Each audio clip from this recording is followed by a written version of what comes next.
Welcome to Reviews from My Favorite Chair. Today's review is Blasphemy by Preston. As you can see, this one I got for $5 at Walmart, this copy. It's an older book. The copyright on it is 2007. The author is a pretty well-established author.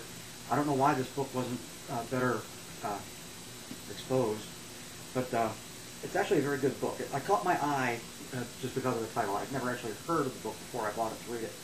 I looked at the jack cover description and it seemed pretty interesting. The premise of the book is that there's a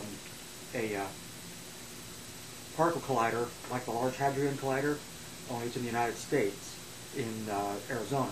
And the story centers around a couple of different subgroups. First, there's the group of scientists in the bunker operating the machine, which they call Isabella. There's also the Indian reservation nearby, and their politics and their culture is explored a little bit. And also fundamentalist Christianity is explored. If you're familiar with the Carl Sagan story Contact, you'll be a little bit aware of some of the themes that run through this book, where fundamentalist Christianity conflicts with the exploration of science and the idea that science is trying to discover God and or disprove God one way or the other, coming in conflict with the fundamental necessity of faith in religion. It's well explored, touched on very well.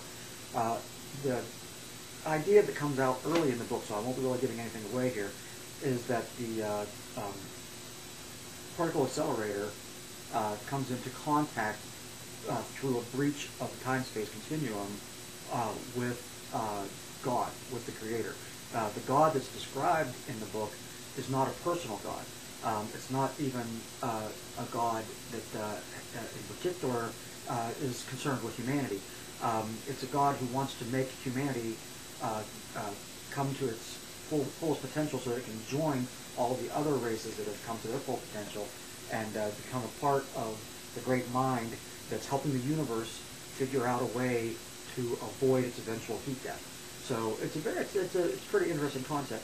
A few issues that I found in the story as the story was going on, most of them were with the scientific aspect of the story and their connection with religion.